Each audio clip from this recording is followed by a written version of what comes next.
त्योहारी सीजन के इस खास अवसर पर स्वागत है आपका प्रॉपर्टी प्लस के दिवाली स्पेशल एपिसोड में। मैं हूं दीपक यादव। दिवाली त्योहार है देवी लक्ष्मी का, समृद्धि का, प्रगति का, उन्नति का और प्रकाश का। घर कोई छोटा मोटा फैसला नहीं होता है। लोग अपने जीवन भर की पूंजी इसमें लगा देते हैं, तब कहीं जाकर उन्हें चार दीवारी एक छत नसीब होती है। ये एक भावनात्मक निर्णय होता है जिसमें घर की लक्ष्मी का भी बड़ा योगदान होता है। मकान खरीदने से लेकर उसे घर बनाने तक इस शुभ अवसर पर हर कोई अपने जीवन में कुछ नया जोड़ना चाहता है। लंबे समय से प्रथा रही है कि लोग इस दौरान या तो घर खरीदते हैं या फिर गृह प्रवेश करते हैं। यही कारण है कि नवरात्रि में हमने देखा कि 3 से 11 अक्टूबर के बीच मुंबई में 5,199 घरों का रजिस्ट्रेशन हुआ है, जो कि बीते साल के मुकाबले 13% अधिक ग्रोथ है। अगर हम ओवरऑल एमएमआर की बात करें तो डेटा और ज़्यादा बढ़ जाएगा। हालांकि मुंबई में हर महीने औसत 10,000 से अधिक घरों का रजिस्ट्रेशन होता है, लेकिन त्योहारी सीजन सबसे खास होता है। तो जानने की कोशिश करेंगे कि रियल एस्टेट डेवलपर्स के लिए ये त्योहारी सीजन कैसा है, क्या नया ट्रेंड है प्रॉपर्टी मार्केट में, किस तरह के ऑफर्स दिए जा रहे हैं। और आपको बता दें कि आज का शो इसलिए भी खास है क्योंकि आज हमारा जो पैनल है वो नारी शक्ति हो गया है, क्योंकि हमारे साथ रियल्टी सेक्टर की नारी शक्ति मौजूद हैं। हमारे साथ हैं श्रद्धा गोराडिया, डायरेक्टर दोस्ती रियल्टी। हमारे साथ हैं श्रद्धा केडिया अग्रवाल, डायरेक्टर ट्रांसकॉन। और हमारे साथ हैं Srishti Anand Mehta, chief advisor Paradigm realty. बहुत स्वागत है आपका श्रद्धा जी और सृष्टि जी। सबसे पहला सवाल तो मेरा आपसे यही होगा कि ये जो ट्रेंड हमने देखा है हर बार की तरह से बदलता रहता है, त्योहारी सीजन में लोग कुछ ज़्यादा बढ़ चढ़ कर हिस्सा लेते हैं, तो शुरुआत मैं चाहूँगा श्रद्धा जी आपसे करें। किस तरह का रिस्पांस मिल रहा है एज दोस्ती रियल्टी? आपने इस बार इस फेस्टिव सीजन में किस तरह के ऑफर्स दिए हैं, कैसा रिस्पांस कंज्यूमर्स की तरफ से आ रहा है? जनरली हर त्योहारों का रिस्पांस एक्सीलेंट होता है। I mean a festival is the most auspicious time for a customer to buy a house. And historically also it has been proven that people do wait for mainly festivals like Navratri and Diwali to buy a house. And at the same time, while home buyers being a seller's market, especially since the past couple years, it's been completely a seller's market. Home buyers are even awaiting very good deals and discounts from developers. And I would not only categorize Dosti, but I would say all the developers across the region have gone all out in setting very attractive prices, at the same time creating a very positive buyer sentiment, and the prevailing marketing conditions have also been excellent. So everybody is expecting a very good, healthy pipeline of sales this festival. Shraddha ji, आपका क्या reaction रहेगा? हम पूरे साल में ये last quarter का wait करते हैं और आई थिंक सारी कंपनीज का यही रहता है। या ये जो कस्टमर्स हैं, काफी न्यू बायर्स हैं, काफी जिनकी फैमिलीज बड़ी हो रही है, शुभ पीरियड है, सबसे अच्छा माना जाता है, लक्ष्मी जी है, sales are through the roof. साल की लगभग आई थिंक 30 से 35% सेल इसी क्वार्टर में होती है। हाँ, और अगर आप देखें तो इस साल वैसे भी काफी सेल्स हाई रही है। जैसे ये साल में अगर आप कंपेयर करें लास्ट 5 साल से 12% ज्यादा रजिस्ट्रेशंस ये साल के पहले 9 महीने में हुई है।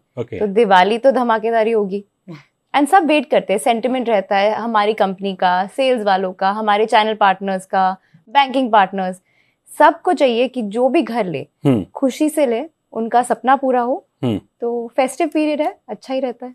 सृष्टि जी, मेरा आपसे सवाल ये था कि पिछले फेस्टिव सीजन के मुकाबले इस बार आपको किस तरह का रिस्पांस मिल रहा है?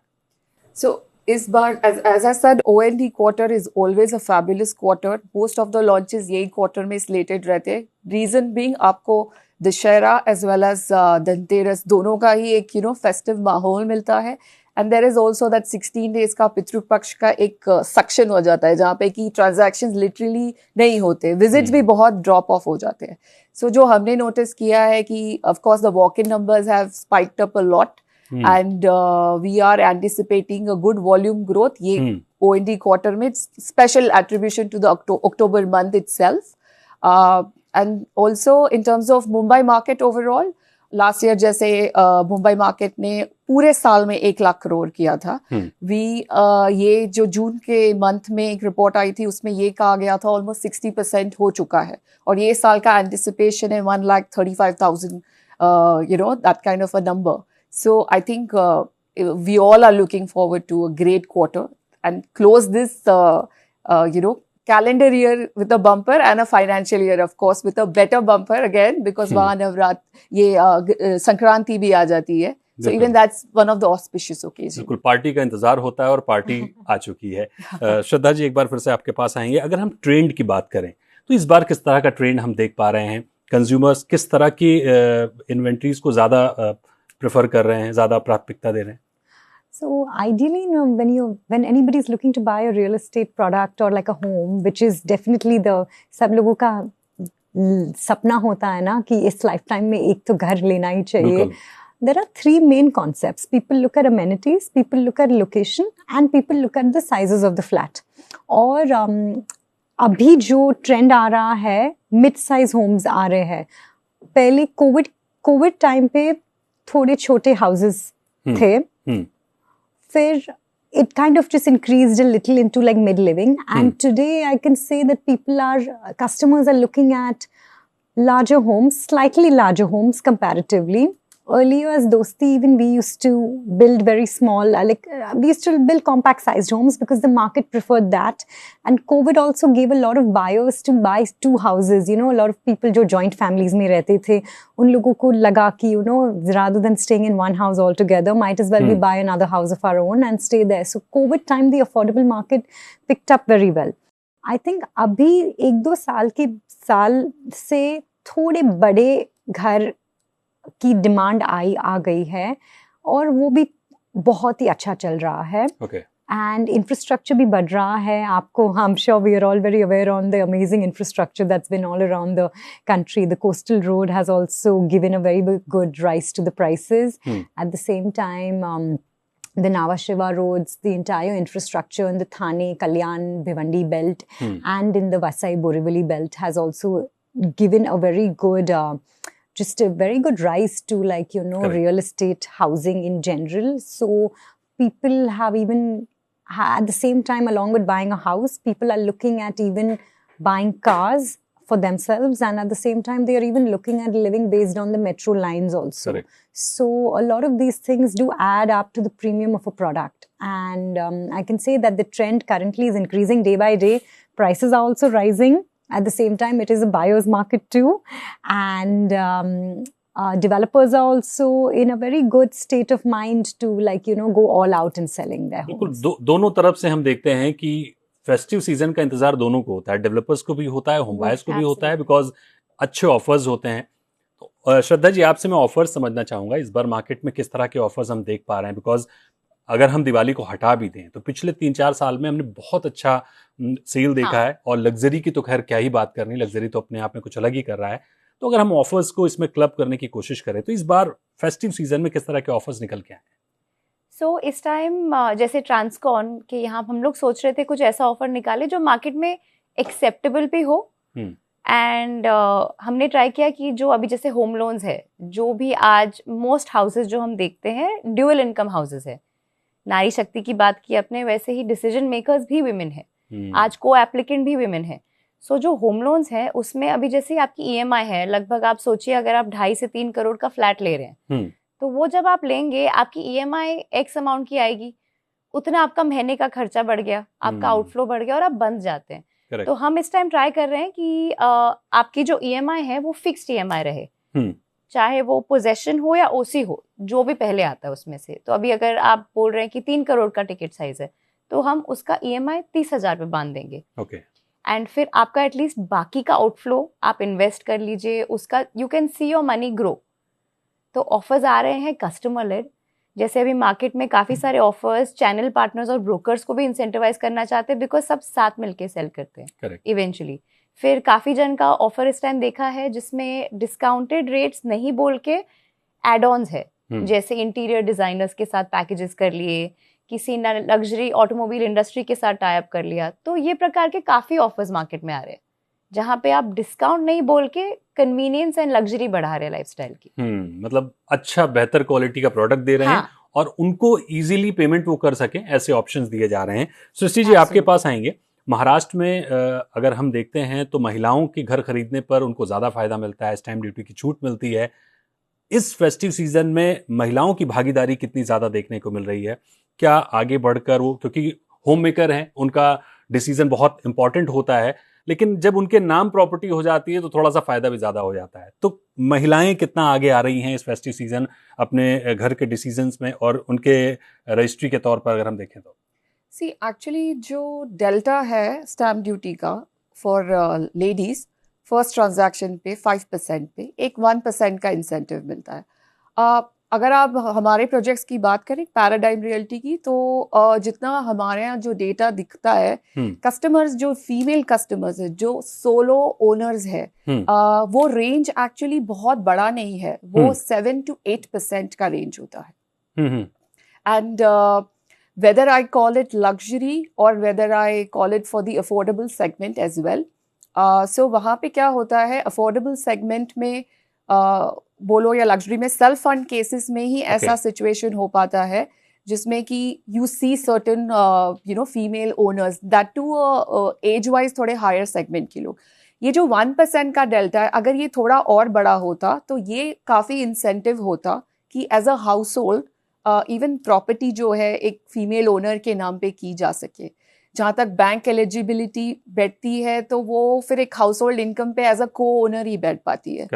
अगर solo owner as a lady owner रहना है तो उस केस में वही है, थोड़ा मोर मेच्योर्ड ऑडियंस आपको देखने मिलता है। And I would only appeal कि ये जो फेस्टिव सीजन्स में स्पेशली अगर गवर्नमेंट ये सब इंसेंटिव्स को थोड़ा और ल्यूक्रेटिव कर दे फीमेल बायर्स के लिए, जैसे एक डिस्काउंट, जैसे जो 5% है स्टैम्प ड्यूटी, उसको एक may be for a month और 2 months एक कुछ और बेनिफिट दे दे वहाँ पे, तो ये सही में स्पाइक करेगा वॉल्यूम्स को।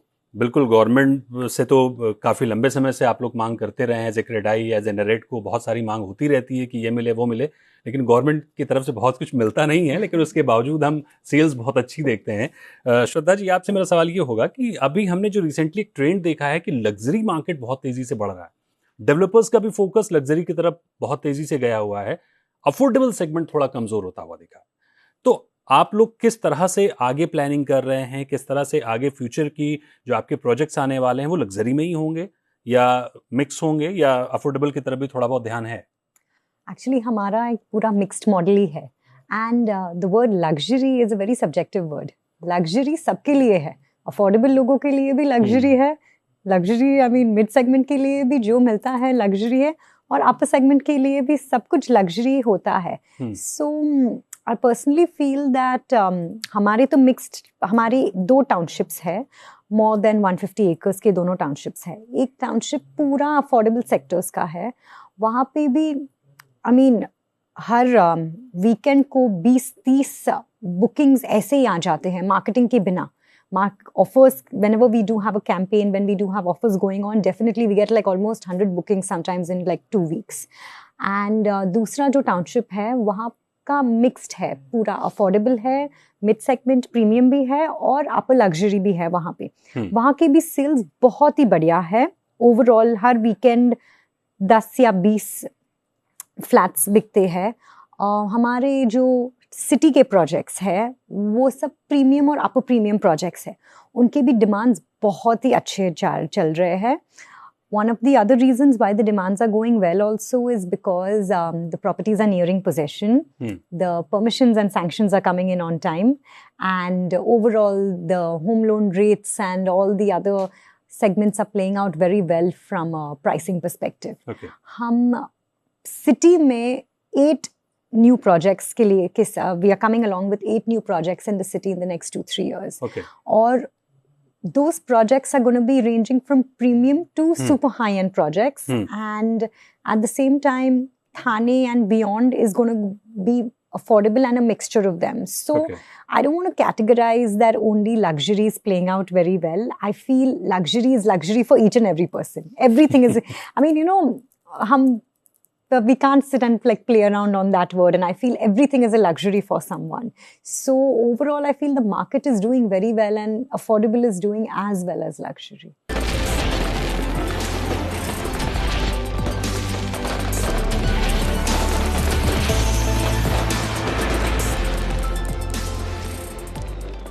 श्रद्धा जी, जो हम ट्रेंड देख रहे हैं लग्जरी का बहुत तेजी से बढ़ा, लेकिन दूसरा जो फ्लिप साइड है कि अफोर्डेबल सेगमेंट लगातार नीचे जा रहा है, तो लगातार नीचे जाने की वजह से एक दूसरी तरफ टेंशन भी है, कहीं ऐसा तो नहीं कि हम फिर से बबल की तरफ बढ़ रहे हैं, जो लास्ट टाइम हमने देखा था कि लग्जरी में सारे डेवलपर्स का फोकस चला गया था।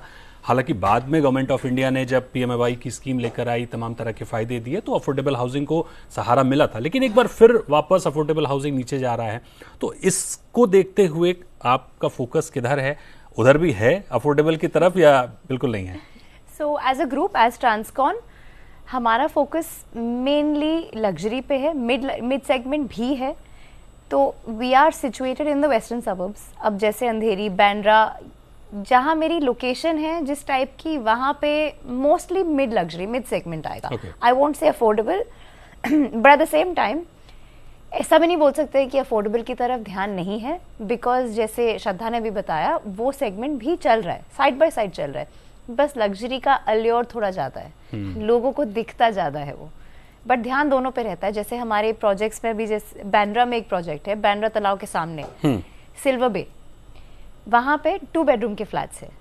उसका प्राइस पॉइंट इतना स्वीट है कि आप बैंड्रा में है, सीलिंग के बाजू में है, बड़ा पाली हिल का प्राइस नहीं दे रहे हैं। तो वो ना मैं उसको अफोर्डेबल बुलाना चाहूंगी, ना मैं उसको मिड लग्जरी, वो लग्जरी ही हुआ।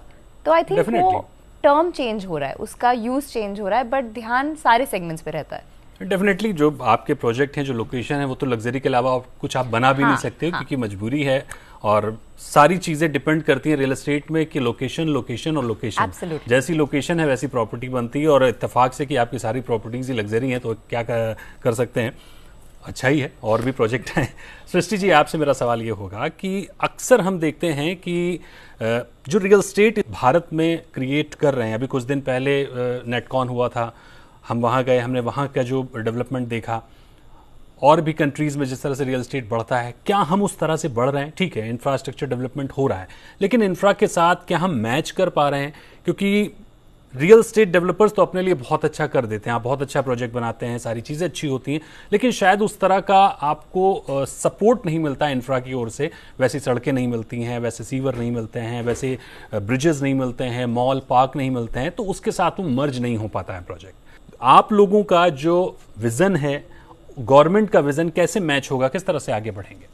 So I think government is doing a lot in terms of infra, और आप देखिए connectivity wise, आज जैसे कोस्टल रोड ले लिया या द सेतु लिंक ले लिया है, you actually see government spending a lot since last 5-6 years, और infrastructure definitely बढ़ रहा है। The reason why you also see the wealthy people increasing in Bombay is because the infrastructure is becoming so powerful. आज technically Bombay as a city has the highest number of billionaires in India, which is as well as the latest report. So definitely the infrastructure is going to that level, international level. As developer, we always promise कि हम आपको अच्छा space planning, good product, और जो international kind of sanitary ware है, windows है, हम हमारे project में सब कुछ 100% कोशिश करते हैं। Correct. When it comes to जो infrastructure in and around, I think government is being very helpful. बिल्कुल। इसी के आगे एक और सवाल मैं लेना चाहूंगा। जो घर खरीदना चाहते हैं उनके लिए तो बहुत सारे ऑफर्स हैं, लेकिन जो इन्वेस्ट करना चाहते हैं, जो प्रॉपर्टी को इन्वेस्टमेंट के तौर पर देखते हैं, उनके लिए किस तरह के ऑप्शंस हैं? क्योंकि इस बार हमने देखा कि पिछली दिवाली के मुकाबले इस दिवाली इन्वेस्टर भी काफ़ी कुछ रियल एस्टेट में एक्टिव मोड में दिखे हैं। अब ऑप्शन भी बहुत सारे हैं, रीट्स भी है, SM रीट्स भी है, आपके फ्रैक्शन ओनरशिप, बहुत सारे ऑप्शंस आ गए हैं। तो जो इन्वेस्टर्स हैं उनको इस दिवाली अगर आप सजेस्ट करना चाहें तो कहाँ इन्वेस्ट करने का सजेस्ट करेंगे? See, depending on actually आजकल तो ऐसा है कि कैपिटल गेन का भी जो एक है, अगर आपको वो भी कहीं ना कहीं हेज करना है और आप एक हाई एंड इन्वेस्टर हो, तो I think you have bouquet of options as well as in terms of जो typically small size investments करते हैं, 1 करोड़ रुपए के प्रोडक्ट में something, there are a lot of developers including us अच्छे पेमेंट प्लान्स लेके आए हैं इन्वेस्टर्स के लिए इन्वेस्टर फ्रेंडली। बिल्कुल, यानी अगर हम देखना चाहें तो ऑप्शन बहुत सारे हैं, बात चाहे घर खरीदने की हो, बात चाहे इन्वेस्ट करने की हो। और इस फेस्टिव सीजन जो कि 9 दिनों में, नवरात्रि के 9 दिनों में जिस तरह का रिएक्शन दिखा है, उससे उम्मीद की जा रही है कि ये festive season real estate developers के लिए बहुत शानदार होने वाला है। फेस्टिव सीजन के बाद फिर हम चर्चा करेंगे और देखेंगे कि इस बार कैसा रहा फेस्टिव सीजन। हमारी शुभकामनाएं हैं आपको, बहुत बहुत शुभकामनाएं दिवाली की। आप रियल एस्टेट में इन्वेस्ट करें, घर खरीदें, खुश रहें, मस्त रहें। हमारे डेवलपर्स शानदार प्रोजेक्ट बना रहे हैं और आप उनको शानदार तरीके से खरीदें और बेस्ट प्रॉपर्टी खरीदें। हाँ, सबसे बड़ी बात, सबसे अहम बात जो हम हर बार कहते हैं कि किसी ऐसी प्रॉपर्टी, किसी ऐसे प्रोजेक्ट में ना फंसें जिससे आपको तकलीफ हो। खूब ड्यू डिलिजेंस करें, जांच पड़ताल करें, उसके बाद ही कहीं पर निवेश करें। बहुत शुक्रिया करेंगे श्रद्धा जी, आपका भी श्रद्धा जी, और शशि जी आपका भी बहुत शुक्रिया हमारे साथ जुड़ने के लिए। प्रॉपर्टी प्लस के इस खास एपिसोड में फिलहाल इतना ही। आप बने रहिए जी बिजनेस के साथ।